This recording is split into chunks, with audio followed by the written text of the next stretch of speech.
Welcome to the Neuroveda podcast for complex health. We feature expert guests who dive into ancient and cutting-edge understandings of diseases and treatments.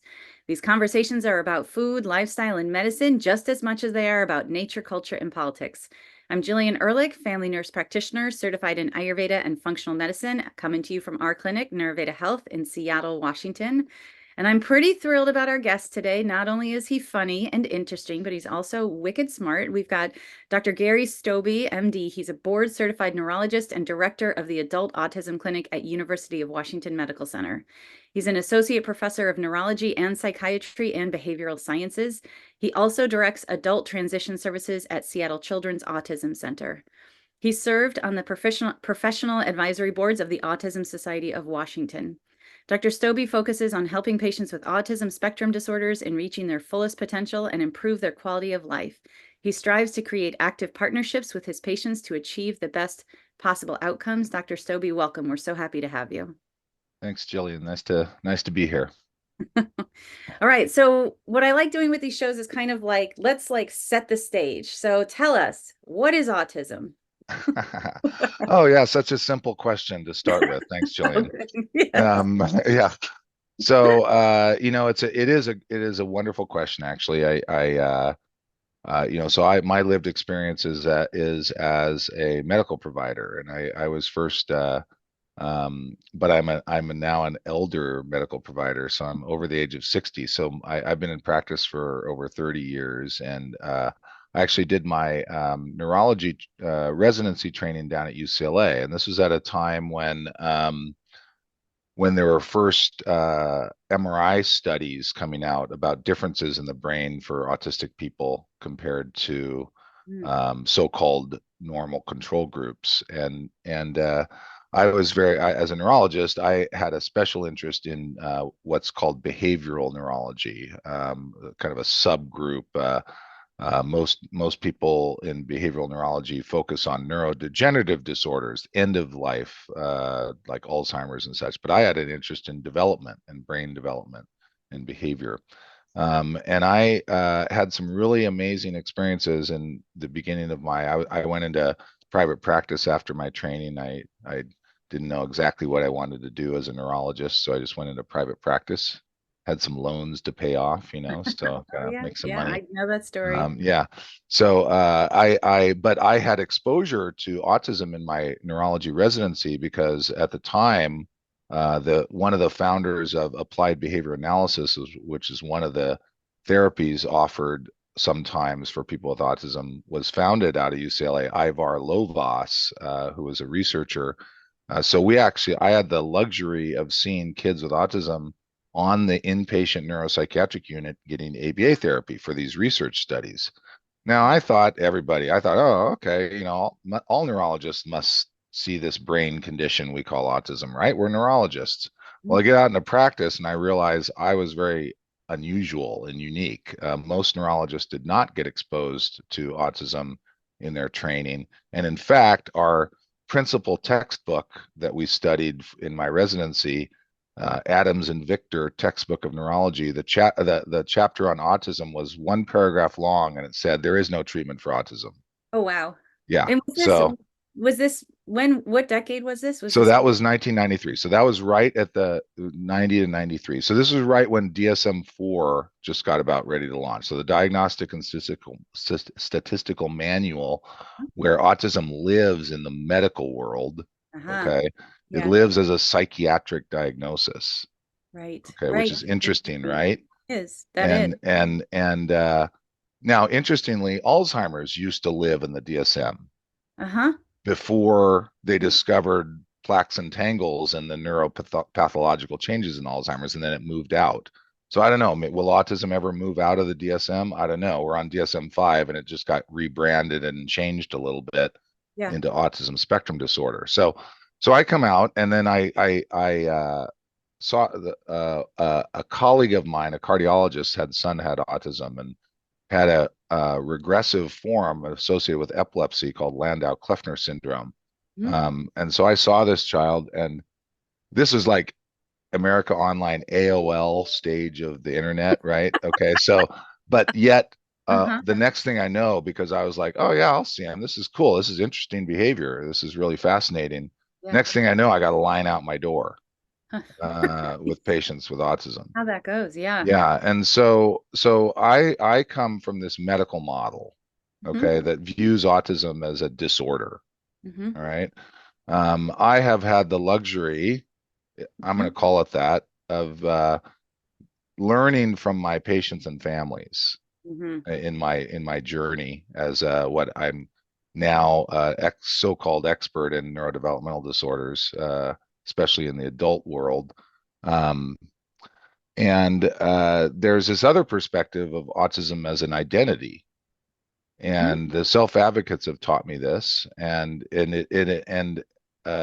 it's a really interesting thing to think about because is autism so common that we shouldn't view it as something other than a variant of normal?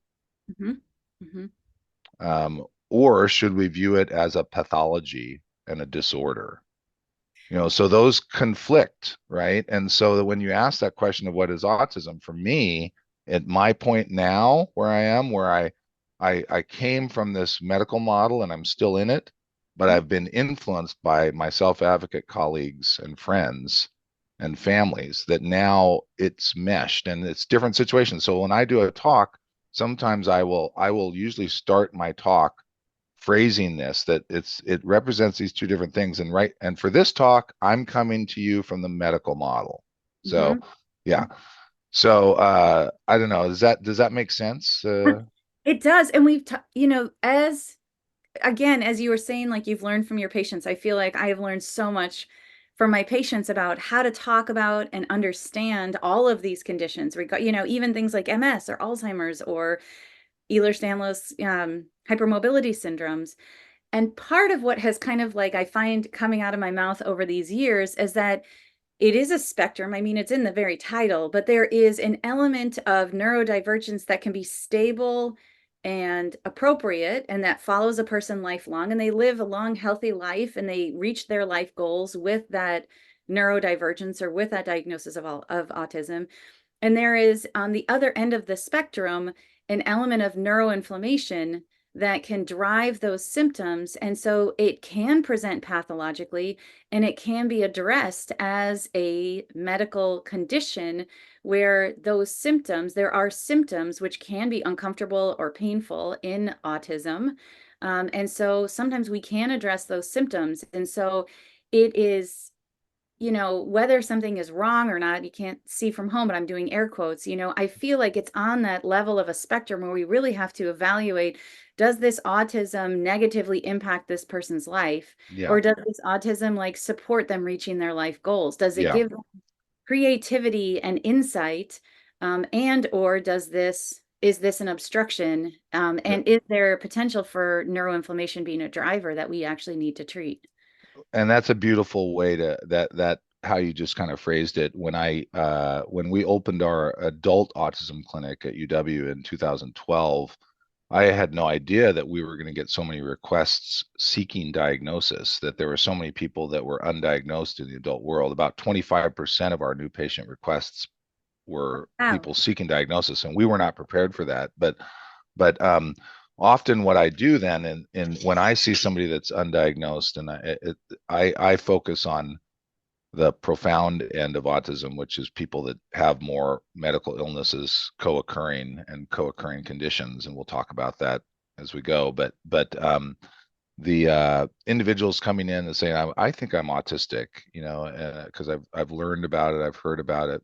We often start with asking the question, well, why do you need a diagnosis? What would a diagnosis get you, Yeah. right? If it would get you a better understanding of yourself, that's important, but you don't actually need a stamp of approval for that. You can seek that anyway. You can connect with there's more and more neurodivergent therapists going into the field, and you can link with those people and learn more about yourself through that process. But some people with autism are struggling to get a job. Some people are unhoused. Some people have co-occurring mental health conditions that are very difficult to treat sometimes.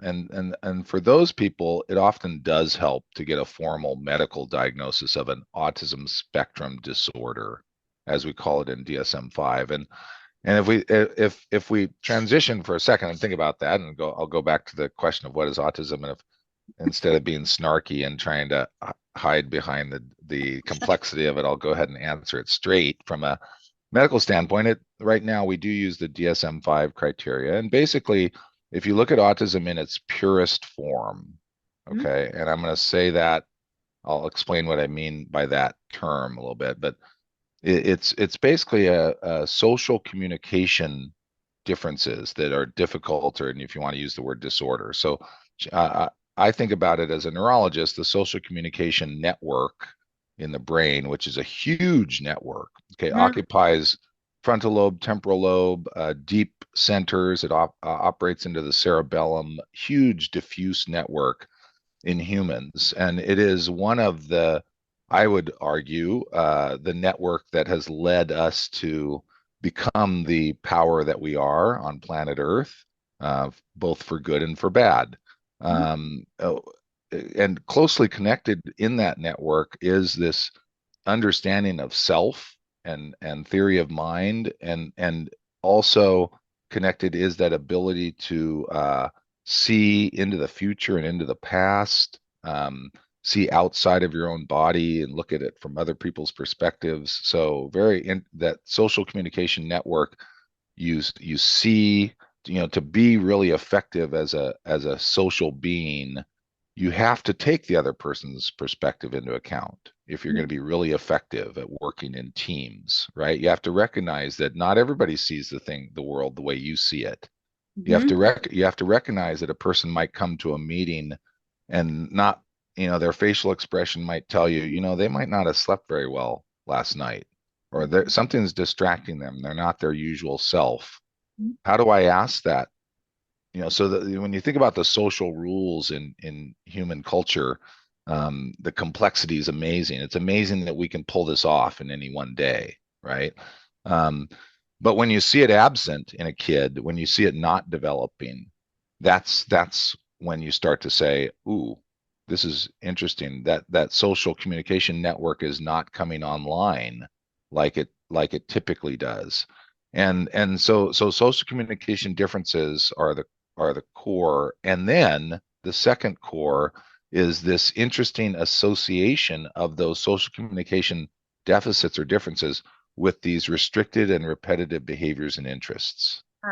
Okay, so why they're paired, there's some really cool research going into that, but you need both. So you need for autism diagnosis, you need the social communication differences and deficits, and then you need some of these restricted and repetitive behaviors and interests, whether it be obvious ones like hand flapping and repetitive mannerisms, or more subtle ones like sensory sensitivities, sensitivities to lights and sounds, and or you're hyper focused on interests, and if your interest is an interest that a lot of people like video games, that's hard for providers and parents to recognize, right? Now, if your hyper focused interest is toilet seats or fans, then that makes it a little easier to notice. So those kids present to their providers earlier, because it's like, well, that's different. That's weird, to use an old-fashioned word, but that applies in this situation. It's different, right? So it attracts attention. So it's these differences. They occur in development in these early years. We've recognized, though, a lot of humans will cover up these differences. They will mask these differences. A lot of autistics tell us about the effort and work that they go into learning how not to be different, and then often getting burned out with that, because that's so much work that at some point they say, "I'm done with that. I'm going to just be myself." And it's often at that moment that they really find themselves. And this is where the journey of the autism diagnosis and trajectory as a medical provider, has been really great for me because I going into neurology, man, so many neurological conditions are just downhill. I had trouble with that. Yeah. I was drawn into neurology actually through uh, one of the most common autoimmune conditions, multiple sclerosis. My aunt had MS when I was growing up and lived with my family, and I watched her decline living in my home, and actually saw her behaviors change. Her frontal lobe, she got disinhibited and started developing, aggressive behaviors towards us as she declined and eventually died. And so I was super interested, and I grew up on a little farm, so I was already analyzing the chickens and the sheep, and then I threw humans in that, and so the rest is history. But um, it's what I learned with autism, and is that if you have somebody helping you on the course, Yeah. it's a and and if you have supports, um, that the progress, especially again in non-complicated or the purest form, I use that term, the outcomes are awesome. Because one of the interesting things about autism is it, it it's not all about weakness. Right. There are superpowers and strengths. This was actually one of the things that drew me as well. So some of the research in the 1980s, remember those in that magazine, your dentist always had highlights Oh magazine, and yeah. We still has get that them. one. Yeah, it has that page of find the banana in the tree, Oh right? It's yeah. got right. So Yeah. embedded figures. So autistics can nail those embedded figures way better than the average person. They Interesting. can find those bananas, but they don't see the tree. They don't see the bigger picture. So this Uh-huh. is the absent-minded professor that comes to the party and forgets to say hi to the host. Yes. But detail Yeah. like amazing, right? So this is just one of the many things that some autistics can have strengths for. A friend of mine, uh, who's the son of a colleague of mine. He's autistic and he's in his early 20s. One of his superpowers is you give him your date of birth and he can tell you what day of the week it was. I mean, How is that possible? the idea, like when I think like, oh, I'm pretty smart, I could figure that out. No, no, absolutely not. Yeah, so it's not an intelligence thing, okay? Right. Yet a large percentage of people with autism, it's not just the purest form. Okay, so this is an important thing for families and for people to understand is when we make an autism diagnosis, it tells us nothing about the biology. Got it. Okay, we're making a diagnosis based purely on a pattern of development and behaviors that we see. Hmm. So the cause, the biological cause, it is looking like so many other things. It's a bunch of different things, and it's a mix of genetics and environment, and so that's the basic answer. There's lots of research ongoing looking at the biology because there's hopes and dreams. Yeah. Some of it, that our supports, including our medical treatments, can be more precise and Yes. can be more based on biology, Yes. right?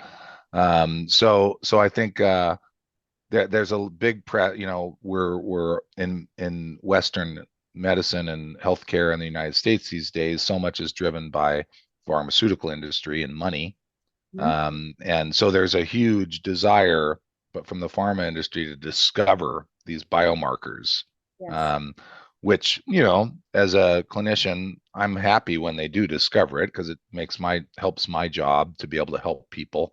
Mhm. I'm not crazy about how much profit they make off of it, but that's another story for another podcast.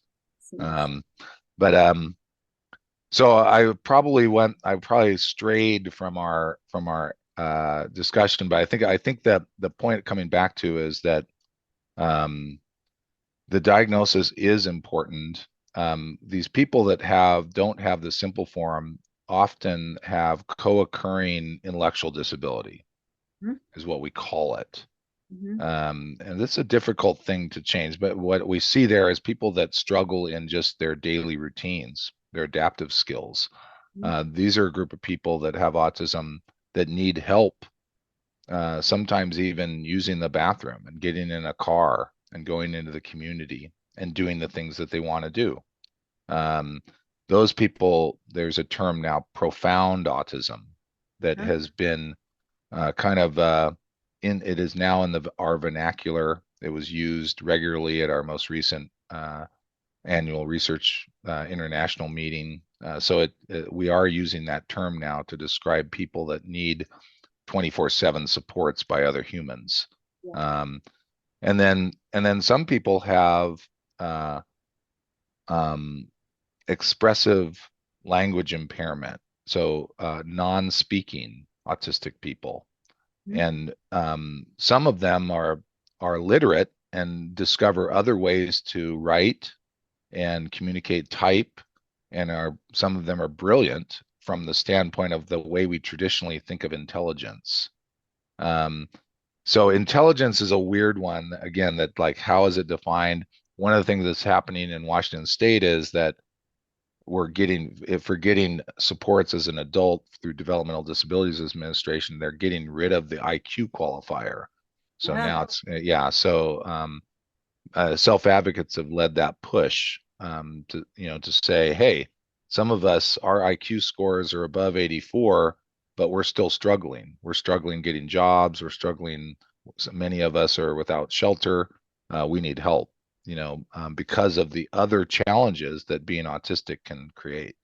it's so interesting. I've never before in autism, but now it, of course, makes total sense, thought about that social network of the brain and how many different um, aspects go into communication. So reading social cues, processing social cues, and behaving like quote unquote appropriately for social cues or for communication. And it really is things that you use all of your senses. It's things that you see, things that you hear, and then you need to process, and then you need to be expressive. So if there are elements of developmental behavior, you can have elements where the brain is working really well, but that social network for speech is not necessarily online. And so that it's not that the whole network is out of whack, it's that certain elements and certain people will operate. And it's like that for all of us, right? All of us have different levels of communication skill, but it's just, as you were saying, more profound. I'm a little curious, like what percentage, like out of the adults in your clinic, what percentage would you say are um, kind of like stable, like get relief from having the diagnosis and live this like, are relieved to have this diagnosis of autism and kind of live stably, which are have these specific deficits and which, and which, how many, what percentage would you say are profound? And I know we're talking about University of Washington, so this is not like, rural, this is not primary care, people kind of funnel up to University of Washington as opposed to necessarily a first place to start. But out of the patients in your clinic, I'm just curious what Yeah, percentage would you say are on kind of these edges of the spectrum? yeah. So the ones that are actually our patients in our clinic are primarily the ones that are in crisis and are more profound. Although I do, again, I thankfully include also patients. We don't really discharge and send our patients away. We continue to follow them. So I've seen people survive and recover from crisis events. Huh? I've seen patterns in which they partially recover but never fully recover. And then I see some people that never go into crisis and that we just kind of continue on their journey. What I've been impressed with has been the importance of community and home supports for Mhm. people. If and again, I credit all of my self-advocate colleagues and friends and patients and families for teaching us this that community participation and supports and adapting the world Mhm. um, to so that you can live your life fullest is the key. And so we think about it as being person centered and strength based. And this is a if you start to work with providers, healthcare providers that are experienced in this field, they've switched. We were raised in a world of being deficit based, right? And to go after that deficit, but really identifying the strength is often going to be your key to success and avoiding those icebergs, which are these inflammatory events. Yes. And so unfortunately, in Washington State, we've underinvested in this population for the past several decades. And so we're seeing more crisis events occurring. And also just the general numbers, the prevalence of neurodevelopmental disorders entering adulthood and living on planet Earth, the numbers have gone up, and Hmm. so we're just really struggling with the large number of folks that are going through crisis events, and these crisis events um, are difficult to understand. Hmm. They seem to be multiple different types of events that stem from sometimes physical conditions like a gastrointestinal condition. Sometimes they're stem from epilepsy and seizure disorders. Sometimes they stem from and I would argue more often than not they stem from mental health events, depression, but they don't manifest in the same way, so it's hard for providers to pick it up. Hmm. Autistic people often their sensory interoception, which their ability to reflect on their own feelings inside their body, is not good, and they have communication challenges on top of that. So they have great difficulty in relaying to their healthcare provider what's going on in their body. Hmm. And so it's really challenging for healthcare providers to identify the cause. Hmm. Um, and and throw on top of that, then if you allow for chronic stress in the brain, you know, you're going to trigger inflammatory responses. And then what we see in this population, what we're seeing is this condition that we are currently calling catatonia. Hmm. And this is a this term may confuse people because the traditional form of it confuses me still to this day. The classic form of catatonia is a person that just kind of stares and doesn't move, and it can be life threatening. They stop eating, they stop sleeping. But there's another version called excitable catatonia, or excitatory or agitated catatonia, and it Hmm. looks like an autistic that is Oh, moving a lot. yeah. And so if you don't know the baseline, and it appears that the excitable version form of catatonia occurs more commonly in people with autism, especially the profound segment of the autistic population, often people that have significant genetic syndromes underlying their autism. So Hmm. Down syndrome, in fact, this happens so often in Down syndrome, it's got a special name called Down syndrome regression disorder or Down syndrome disintegrative disorder. And many of us think that this is similar to the agitated catatonia that we're seeing in other forms of autism. And but the thing about Down syndrome is because it's such a large population, there's better research that's occurring in that group. The folks at University of Colorado doing some of this work in looking at these inflammatory and autoimmune markers in the brain. We know that Down syndrome is at risk for multiple different autoimmune conditions. Um, so we're learning a lot from that. How much we're going to carry that over broadly, we will see.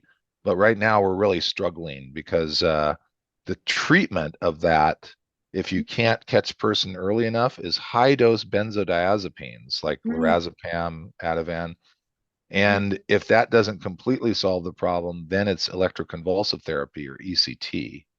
And imagine trying to get ECT for somebody that has a legally assigned guardian and is non-speaking and can't. So it has to go in front of a judge, Yeah.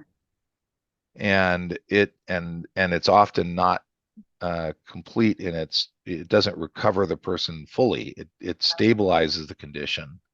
And Um, ECT, just for our listeners, is electroconvulsive therapy. So, yeah, shock therapy, as we shock like therapy. to Yes. fondly call it. And so our patients are really, I mean, they don't want to get this, Yeah. they don't like it, but yet it works. it helps stabilize them, often brings them out of their psychotic state that they can enter when they're in this catatonic state, and now they're lucid and they're like, well, wait, I'm stuck in Harborview. What's going on? But then the other big problem is that our world is not. We have no step down units. Oh, We right. have no rehab units. Right. So Right. if you have a stroke or a TBI, you go to the rehab unit. If Yeah. you're autistic and you have an episode of catatonia that, or some other crisis event from, let's say, a bowel obstruction or multiple seizures, recovery is much harder. So this is an important thing for folks to hear too. This is folks that are neurodivergent, especially the profound forms, they take a long time to recover. Yeah. I learned this model from the sports concussion return to play protocol. Oh. I don't know if you're familiar with that protocol, but what we've learned in sports concussion is that if you push too hard, you don't get Mhm. better as fast as if you push just the right amount. Yeah. If you don't push at all, you don't get better as fast. So you Yeah. want to activate your brain, but at what they call a sub-threshold level of exercise. So not to the point of triggering symptoms. Yeah. Okay. And so it works. So when we're counseling our concussion folks that are recovering from that, it's really hard because everybody, as they start to feel better, they try to go back into their life and they try Yeah. to do it. They run out to And play. and so I have to teach the tortoise and the hare Uh-huh. lesson, that Uh-huh. the tortoise wins this race. Mhm. And I have to teach this to our colleagues because, and they get it. The medical provider is like, okay, that totally makes sense. Mhm. And then once you can get people in the groove, I've had some individuals that have been recovering from their inpatient hospitalizations for years, but they're making progress. Mhm. But as a parent or as a person, it's never fast enough, right? And so it's very frustrating. And then you providers out there, I know your type. You want to help people, so you're like looking for anything to help somebody. So we all get drawn in to try, it's like also not wanting to take that slow and steady pace, right? So it's tough because again, we were talking about this, Jillian, before we got on about each case is so different. Yeah. The solutions are every case is individualized, and it's really challenging for providers in you know the the primary practitioners out there. They get 15 minutes to see their patients, Yeah. Yep. right? It's Yep. really hard. Yeah. Which is, sometimes in 15 minutes you can say hello. So come sit down. You really, it's a really hard, it's not, anyway, that's another whole podcast. How do you have enough time to connect with a person? And my Ayurvedic teacher, we were talking a little bit about this also before, my Ayurvedic teacher, Dr. Vasant Lad, he used to say the role of the clinician is to enter the heart of the patients. Your job is to sit with the patient and really kind of like enter their heart, feel what it feels like to be them, be with them so that you can actually hear. Because as a clinician doing that, you'll have one foot with them and one foot in your own training. And then you can figure out how is it, how do they find their way out of the maze? Wow. And it's an intensive process, and to do that in 15 minutes is Yeah. exhausting if you can, and overall, Yeah. just very challenging. And you can't rush getting out of a maze. You will never find your way out. Yeah, So that's well stated. You had a good advisor there and mentor, because it's tough to hear as a provider, but it's true, and you learn it as you go. I have the luxury, again, one of my luxuries is I work here at the University of Washington in the specialty clinic where I fly under the radar and they let me see people for an adequate amount of time, that's fantastic. and it's been great. And I get students to come through, but building that relationship, I often coach our primary care providers that don't this is not going to be a problem you're going to solve in one visit. You have Yes. to get to know the person, you have to schedule, you have to see them multiple times. And that's true in neurology in general, for a lot of conditions we can't diagnose on the first visit. A lot Yep. of conditions that we diagnose don't have biomarkers, Yep. you learn, just like you said, just like your mentor said, you learn by getting into their shoes and understanding and really understanding what they're experiencing. And it's like, oh, you know what, maybe you're having migraine headaches, right? So maybe you've got a postural orthostatic tachycardic syndrome, or POTS, that I hear your clinic works on a lot. But if you don't take the time, oh my gosh, and again, autistic people, they really struggle with communicating, right? Right. And so Right. I attended a visit with my mom, who turns 92 in a couple weeks. Hi, mom, out Oh, there. happy birthday, Yeah. Mom. Yeah. Now she's not going to be listening to the podcast because has trouble even answering her phone at this point because of the technology stuff. But I went to the doctor's visit with her, and I knew her story already. I knew what was going on because I was talking to her. She was having these certain symptoms, and I was I'm just going to see how, if this doctor can elicit the history that I know occurs. They didn't even get close. They couldn't even, because the way she answered the questions was just terrible. It's like, what are you saying? And then I would rephrase it, and then and then she'd like answer it in a different way. And so it's just a reminder to the providers out there, about, like, are you sure that the answer that you got was the Yep. answer to the question that you asked? And so it's tough. It's tough in those situations. One of the things that has helped me working with autistic adults is to, a simple thing, Hmm. is ask them how they're feeling.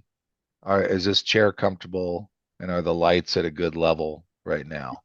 Fascinating. And that question alone tells Yeah. them that you actually care about, and they rarely get asked that question. Of course, now I'm telling everybody, so now they're going to hear it and it's not going to work anymore.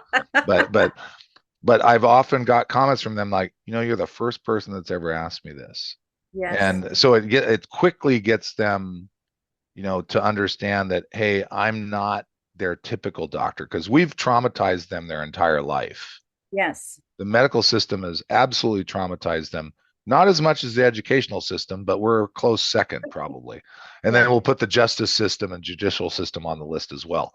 Um, so we're dealing with the effects of them being traumatized by these events. And I'll use the trauma word a little bit loosely in that, but not so loosely. I mean, I hear, it's interesting when you look at autistics, the studies that have been starting to collect on what the type of events that do traumatize autistics.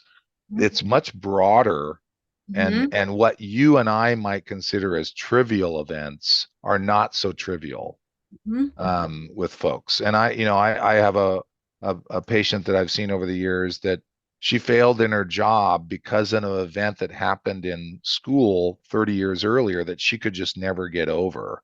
And it Yes. would always come back into the discussions, and always come back into, and was current for her. Yeah. So that you're going in, you're, as a provider, you're going into this in a disadvantage, that you've got a Hmm. person on the other end that struggles with communication, and they probably don't like you already because you're in the medical system. Hmm. Hmm. I'm a little curious. Do you have, and we didn't talk about this before, I should have asked before and I can cut it out, but do you have any knowledge or experience about psychedelic therapies and autism for autism? Um, Personal or professional? No, I'm joking. But the well, I did read. I was very fascinated by Michael Pollan's book, uh, "Changing Your Mind," I think is the title of his book. Talks about the history of psychedelics in the U.S. A very fascinating and interesting history.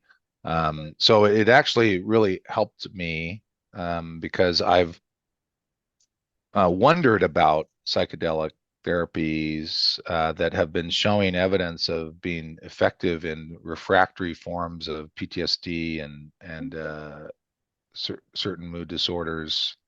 And I had in my I'd so one of the thing and I one of the things I had been seeing in my when I was doing a lot of work in multiple sclerosis was patients coming in uh, that were getting massage therapy and were saying, and I was like, oh, that's good that you get massage therapy. You got tight muscles because you got MS. That, in my head, I'm like, that probably helps for like 12 hours or something like that. That's pretty good.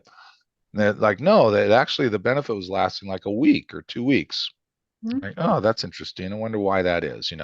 So then I start hearing about the work that the psychologists doing with mindfulness therapy, what they branded as mindfulness therapy. And so I'm like, oh, and they were getting like these extended periods of benefit, days to weeks sometimes. Oh, that's 25 minutes, huh? And that gives sometimes benefit. It gives benefit if you do it more frequently, but I was hearing these stories and I was hearing then stories from my MS patients. So then I had started thinking, well, are we tapping into the ancients in their methods, yoga, prayer, meditation?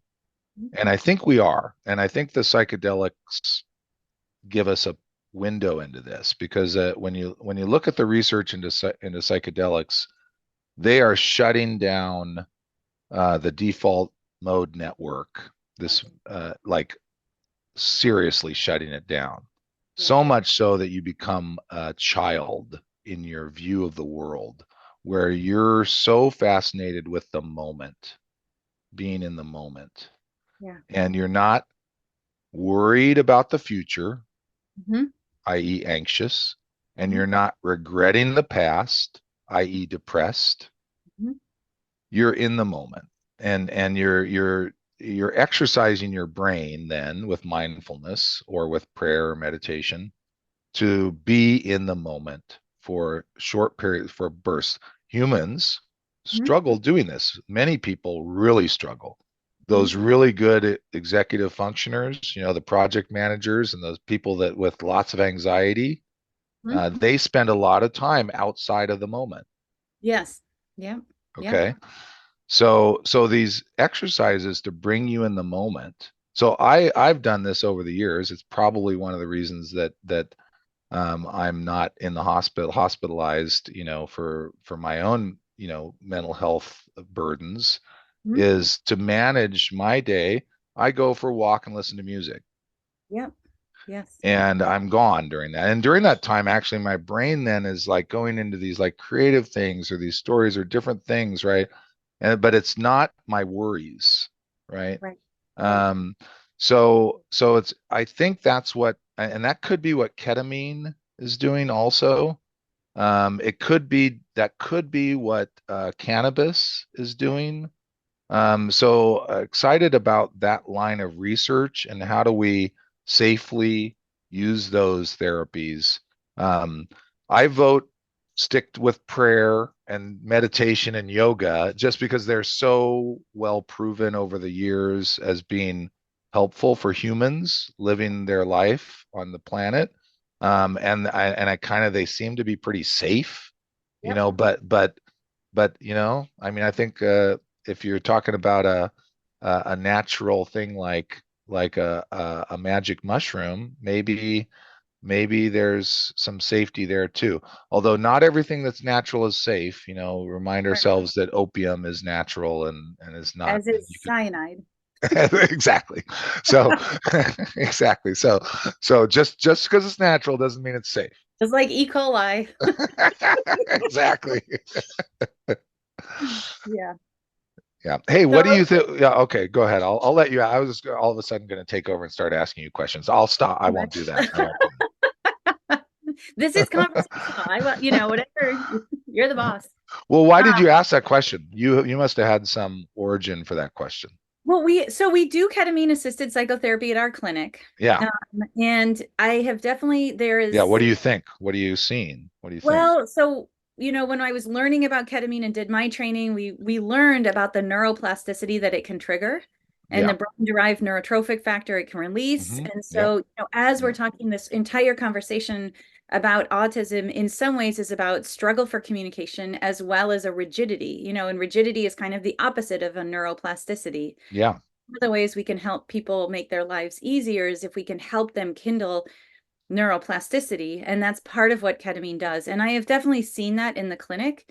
We have done ketamine assisted psychotherapy with autistic patients with diagnoses of autism, and they have found it very beneficial. I've not had anybody, I mean, knock on wood, I'm knocking on my head, knock on wood, I've not had anybody had a negative reaction to our ketamine program at this point, and we are very specific and intentional with set and setting and dose, and we do Nice, IV, we do a lower dose, we do IV with magnesium, ketamine and magnesium, often lower dose. We use nice. it a lot for pain with like Ehlers-Danlos patients or connective tissue patients, or a lot of folks who struggle with pain conditions. Um, and then we also have, we do deeper dives typically with intramuscular injection. But you know, but I'm just thinking about this way of supporting folks and supporting neuroplasticity. And there was, I at one point found an article, I just pulled it back up because I was curious about it, from Mount Sinai in New York, about a clinical trial with autistic children with, I'm going to ruin this, you're probably going to know it, Helms-Mortel van der A syndrome, a rare neurodevelopmental disorder caused by mutations in the activity-dependent neuroprotective protein ADNP gene. So, and just using, and that ketamine was potentially effective with these children. I mean, we know ketamine is fairly physiologically safe. It's, being replaced as an opiate in many emergency rooms for conditions because it doesn't have the detriment of the respiratory depression of opiates. But Yeah. I don't know. I'm just thinking about, like, as human beings, how do we Yeah. grow? How do we grow? Yeah. No, I love that. I will say, the ones that don't respond to ketamine, I get to see them. They come to me and they tell me it didn't work or it caused side Right. effects. So the ones that come back to you are the ones that are it's working, right? So it's classic of clinicians like yourself and like myself. We get to see the positive outcomes the best, right? Because they come back to us and we learn about that. We need controlled trials for these things because Oh, without the controlled trials, then I can't prove it to my payers and I can't get access for my Medicaid families, right? So if we want equity for these exciting and potentially really therapeutic new novel discoveries, we have to make sure that we at University of Washington and other institutions like mine make opportunities to study this so that we can allow for people to get some of these very expensive treatments covered by their insurance companies. So very exciting to hear of this, and we're going to talk more because I want to hear more about your guys' treatments. But I would but be in, but I yes. think I think for those that don't have access to it, I think this question about how do you um, increase plasticity in the brain. This is just old school uh, teaching and learning, right? So to create a new freeway in your brain, you got to practice, right? And the trouble with folks that are autistic often is they love the stuff they're good at. So they're like, again, superhumans in some ways. They're really good at at doing the things that they're really good at Mhm. and becoming more flexible and becoming and expanding and growing new networks um, for all humans is hard. The older you get, the harder it becomes, which is where we focus a lot of work on teaching people when they're younger to say, yes, I know you love that, and that's really good, but remember, you need to learn these other things too, Yeah. right? And so how do we make those things fun, Yes. so that they people will do them, right? And so so that's tough, and so that's where I focus a lot of my counseling on, like, okay, if I see you as having sensory sensitivities, Huh? um, I've heard stories of people that become less sensitive because they've been exposed gradually for whatever reasons. Mhm. So we're going to tap into that. We're going to try to help you get exposed gradually over time, right?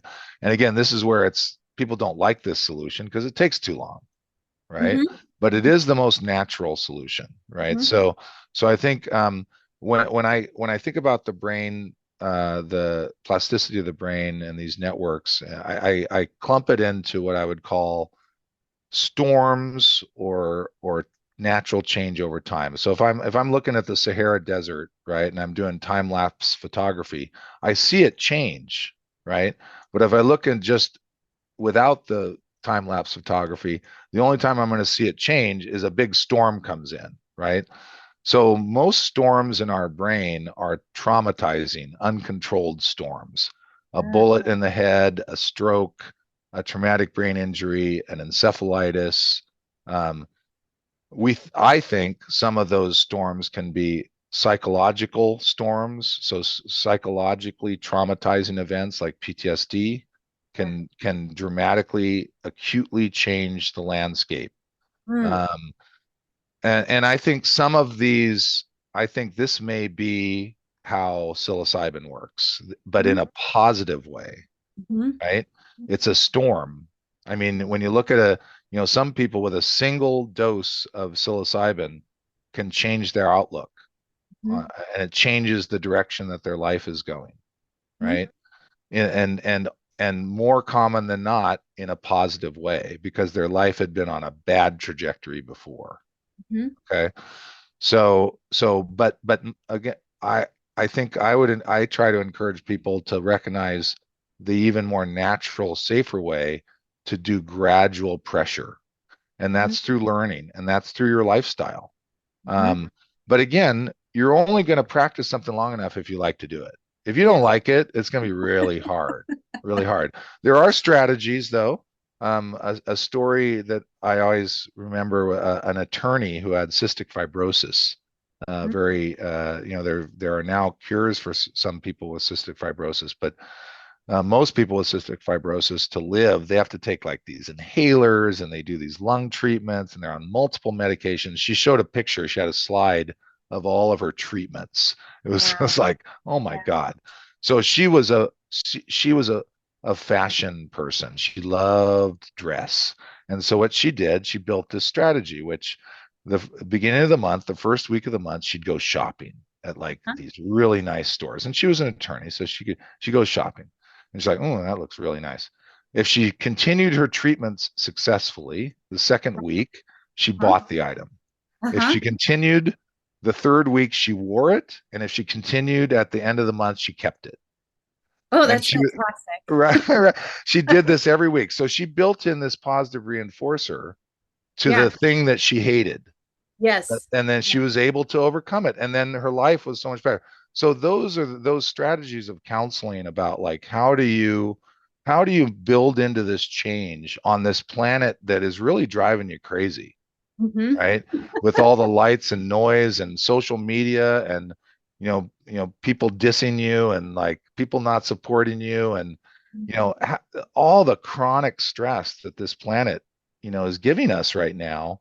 How do we live? How do we survive? How do we make it through? That's the journey. And that if you can solve that one, write your book because you'll help everyone else. But that's what we're trying to strive for. Yes. and Fascinating.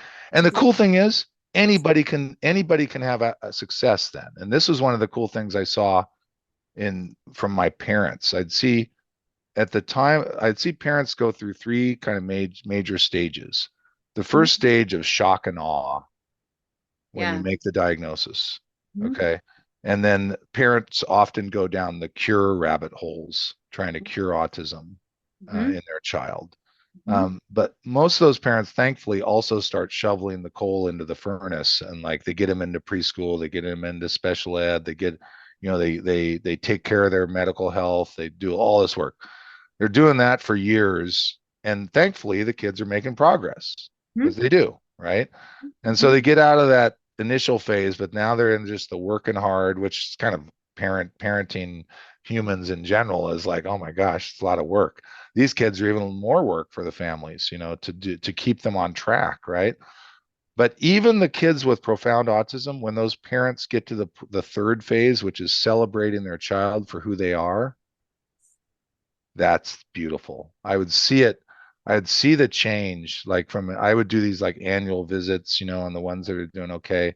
And I'd see them come in and Jimmy was, flapping around and having a good time with me, and I'm giving him high fives, and we're chatting. He's still non-speaking. He's still majorly autistic. And I'd see the families like, "Oh, you don't have the stress that I've seen before." It's like, yeah, because we love Jimmy. Jimmy loves us, and he's finding his groove. He's finding his niche in this world. So that's what we want. We want everybody to find their niche, to find their tribe, to find their groove on and be who they are and be able to celebrate their strengths Yes. and not let their areas of weakness drag them down. Yes. Then that's success. Yeah. Yeah. Amazing. Amazing. That's yes. I mean, I got nothing more to say. That's It like was a mic drop. Was that a mic drop it right was an there? absolute mic drop. Yes. Well, did we end too early? Do we need to like come up with like a story or something? I could tell you a story. Yeah, tell me a story. All I right, mean, here's a good story. yeah, tell me a story. All right, here's a good story. So, I'm doing, I'm an adult neurologist by training, but for a while I'm just seeing kids because I'm, really frustrated with this whole world that these folks are going through. But I had this one adult come in. He was like in his mid 40s, and he tells me this story, and he's talking to just like this, right? So no observable signs of autism at the time that I'm talking to him. Okay. Uh-huh. And he's telling me the story. Yeah, I was non-speaking and struggling in school, but he was an artist, a brilliant artist, and Huh. his artist skills got recognized at a really early age. He got taken into Chihuli's team, the Oh wow. glass blower. Huh? They then took him to, and he's still like barely speaking, but making progress. Huh? He had no executive functioning skills at this Huh? time, Uh-huh. but because his skill was so valuable to his other humans, they Hmm. provided him a person and they took him to Rhode Island School of Art and Design. Wow. So he's doing all this, okay, and because he had supports, he's Yeah. making progress, and he's like we see with Yeah. people that are autism making progress, right? Ends up getting married, gets a divorce, gets married again, gets a divorce, struggling with his human relationships, depressed, goes through mental health stuff. And then he gets married to this physician, Huh? and she's like, you know, I think you're autistic. That gets to know him, actually, right? And Huh? so he's like, so then he starts researching. It's like, oh, wow, this is like my story from childhood, right? So he Huh? comes to me and telling me this story, and I'm like, yeah, this sounds very impressive. We've seen other cases like this. And I go, but I can't prove it because I don't have I can't get an informant to tell me about your history in early childhood. So this Huh? was back when DSM-4, you had to have symptoms before the age of 3. Oh Okay. wow. Huh? Yeah. To formally, so I go, I can't make a formal diagnosis because I just, if I'm going to follow it by the book, I Huh? need to have this early history. So he was in the foster care system. And Mhm. in foster care system, they actually keep their records all the way back to birth. Oh wow. So about 6 months later, he comes back to me. He had went and he signed and he got his records. We went Hmm. back and looked at his 2-year child visit, Hmm. non-speaking, hand flapping, Oh wow. Oh wow. and we were able to make the diagnosis. Oh wow. So it was really, it was a number of cases like that. Another case that was a guy that was born into. I was sitting on a flight one time, Huh? and I was reading an article on autism in like my one of the journals, and he could see it, and he leaned over. Um, he's like, I'm autistic. I go, oh, really? And of course, in my head, I'm like, yeah, sure. Let's hear this story, right? So he goes and he's telling me, and he didn't speak till age 7. He could fly planes before he could speak. He Oh was, my God. yeah. His brother is a cardiovascular surgeon. His dad was a physicist. Like this Wow. amazing genetic, you know, categorizing, analyzing Yes. genes in his history. Yeah. And but again, because he was had supports, his family had money there. So what guess what his job was at this time? What was it? Um, he flew 747s for UPS. Oh my Um, God. he was put in a perfect place for his brain. Wow. Didn't have to make eye contact with people, follow it by the book, by the rule, check, check, Oh, check, check. wow. And he had the skill that he was able to be successful in this job. So just these stories that people need to hear, that if you have the right supports, Yeah. that you can achieve things, but you have to just make sure as a parent you don't define success always by just going to Harvard, right? Right. There's other definitions of success for humans. So So, and it's actually a good question. Like, what are the DSM-5 criteria for a diagnosis? What makes the diagnosis? yeah, so you have to have all three of the social communications. So you have to have difficulties with non-verbal communication, so like eye contact, gestures.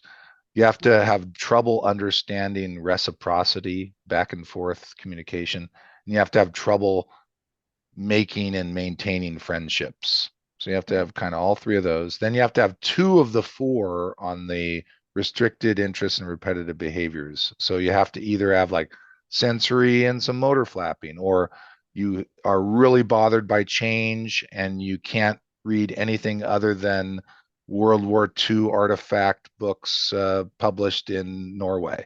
You know, Huh? so some real restricted interest. So two of those four of the restricted interest, trouble with change and transition, sensory or motor, and then those have to elevate you to it's causing dysfunction in your life. It has Yep. to elevate to a quote unquote disorder. Otherwise, they're just traits, and that's fine. And Yep. they have to again appear out of development. So now they've allowed you have to see some symptoms of by age 8. Quite Mhm. frankly, they should allow it even later than that. Um, and then it's not caused by other more global brain conditions. Although we do have other global brain conditions where we add autism to that diagnosis. Yep. Um, so and then we level it. So DSM-5 gives us 3 levels. Uh-huh. Level 1 requiring supports, level 2 requiring substantial supports, and level 3 requiring very substantial supports. And that's obviously got some gray in all of that.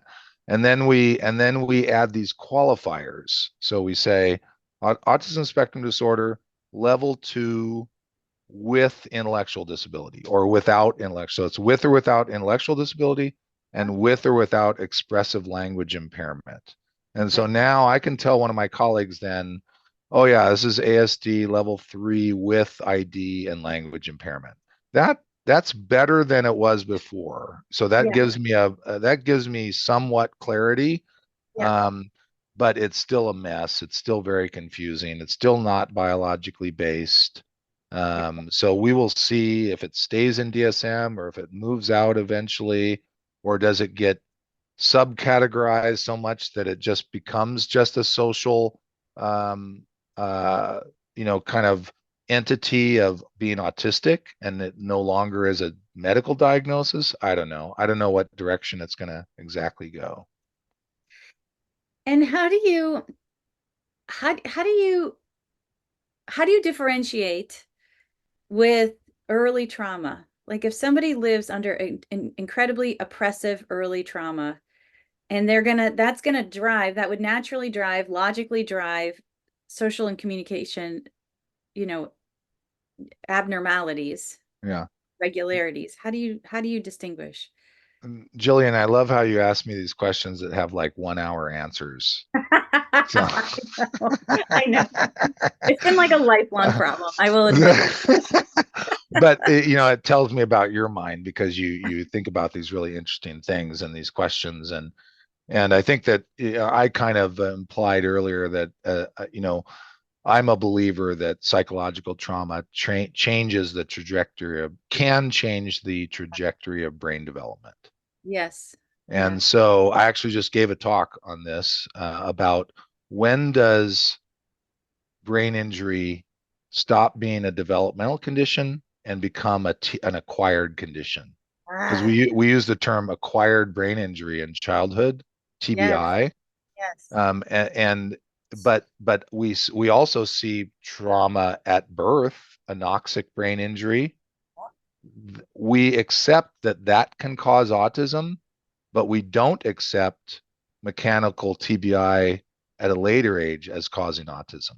We interesting. don't accept neglect in a institution in Russia or China as being able to cause autism.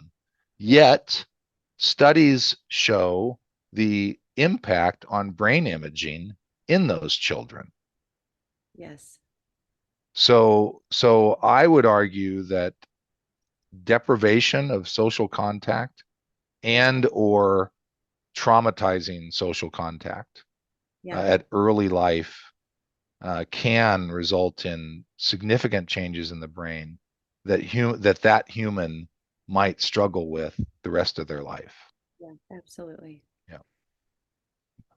Okay. Yeah, that now my beliefs are not exactly proven. Okay, so that last statement is very much my opinion. Um, and there's lots of work that needs to be done on this, because I think that our, it's so early supports for humans is so important, but also to remember that the human brain, you know, they didn't say you can't teach old humans new tricks. They said old dogs new tricks. Okay. So humans' brains remain plastic, not as plastic. Yeah, Okay. yeah, Our brains are not as quick. My brain, I learned very early, don't argue with my 18-year-old daughter. yes, She's going to out argue me. Her processing speed and short-term memory is way better than mine. yeah, She's going to be able to say, "No, Dad, we talked about that 2 weeks ago." I was like, "Okay, I don't know. I guess so." Um, but no, humans can continue to change, and we all can change, and we can all do hard things as well. We just have to figure out the tricks to so that we do it long enough that it makes the change. yes. Oh, that's a good way of thinking about it. Yeah, yeah. Okay, fascinating, fascinating. Okay, well, we have really covered a wide gamut of topics. Is there, I hesitate to say, is there anything else? I guess what I should say, is there anything else you feel needs to be said to kind of finish this part? No, I feel like I got in some of the important things. I think the important things of recovery from crisis takes time, but it Yes, can occur. The natural road is often the slow road, but it's often the best road. And long-term outcomes, when you find the right supports, the sky's the limit. So I just want to thank all my families and self-advocate colleagues and friends and folks that have been my patients over the years for teaching me this.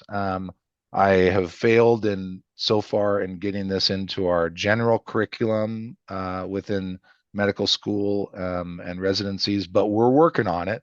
And my juniors that are joining me are going to continue the charge to so that we as a medical system can do better. We all try our hardest, but sometimes we do things that we don't even realize that are hurting our patients. And so hopefully we continue to listen and learn and get better at what we do. So thank you to all my patients and families out there. oh, thank you. Well, and thank you for being here with us and spending time with us today. We really are grateful, and it's been a fantastic conversation. And we love that you've joined us today to discuss how to make our whole world medicine. And part of that I love was the talk about community. It takes a village. We rise or fall together and are committed to sharing knowledge and insight that empower us and our communities towards greater health. Thank you for listening to the Neuriveda podcast for complex health, and we'll see you next time.